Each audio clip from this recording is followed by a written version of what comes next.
Kujt i bo zemra, thot me e fal shkurt në vendin e vet. Ashtu është në fakt. Por, unë dhash një gjykim fetar.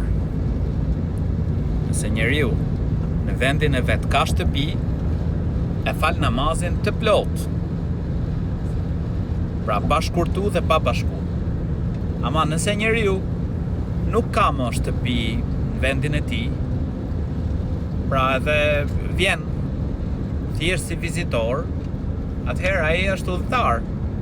Ai është vendos diku tjetër, është udhëtar dhe udhëtari, siç e dim, pra namazin e shkurton dhe ka mundësi edhe ta bashkoj.